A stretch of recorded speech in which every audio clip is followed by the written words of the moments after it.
50 Cent is one of the rare figures in hip-hop who has never had to change his image to remain relevant. No matter how many business ventures he takes on, how much money he makes, or how many TV shows he produces, he's still the same 50 Cent that fans fell in love with decades ago. He walks into every room as himself, whether it's a corporate boardroom or the streets. That's why people respect him. Unlike many rappers who transition into business and start distancing themselves from their past, 50 Cent never surrendered his position. He went into television, the liquor business, and countless other ventures, but he never stopped being 50. He still wears jeans, fresh kicks, and a fly shirt. He still speaks his mind without fear of being judged by an industry that often holds artists to different standards as they evolve. That's what makes him different from someone like Jay-Z. Jay-Z, for example, has completely transformed over the years. He no longer talks about the things he used to rap about. He doesn't engage in beef or go back and forth with artists the way 50 does. Jay moved into a different lane, one where he's taken seriously by business moguls and billionaires. He wants to be seen as one of them, not necessarily someone who still relates to the streets. That's not a bad thing. It's just the route he chose. 50 Cent, on the other hand, never made that switch. He can wake up, hop on Instagram, troll someone, and people love it.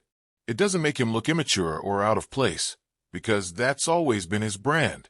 People expect him to be raw and unfiltered, and it only makes him bigger. His personality is part of his appeal, and he's mastered the art of staying relevant without ever having to rebrand himself. Birdman is another figure in hip-hop who has remained true to himself, but his approach is different. While 50 uses humor and trolling to keep people engaged, Birdman operates with a more silent but powerful presence. He doesn't go on social media dissing people or clowning them, but if you cross him, he'll make sure you feel his presence. One of the most famous examples of this was his appearance on The Breakfast Club. He didn't come in to crack jokes or go back and forth with Charlemagne. He came to remind them that he's Birdman, someone who demands respect. And while he didn't resort to threats, his energy alone made it clear that he wasn't someone to play with. That's the difference between 50 Cent and Birdman. Birdman is about giving a reminder of what things could be if you step out of line. 50 doesn't operate that way. He's not out here pulling up on people to intimidate them. He's clowning you online, making the world laugh, and turning every situation into entertainment. That's why he's untouchable. But Birdman is making moves of his own.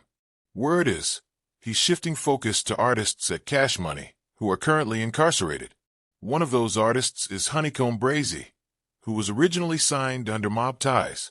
It seems like Birdman is looking to bring him over to Cash Money once he gets out. Honeycomb Brazy, though, doesn't seem happy with the way things went down.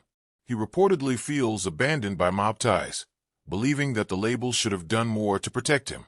He claims that the security provided to him wasn't his own people. It was set up by the label. And when things went wrong, he was the one who had to face the consequences. This happens a lot in the industry.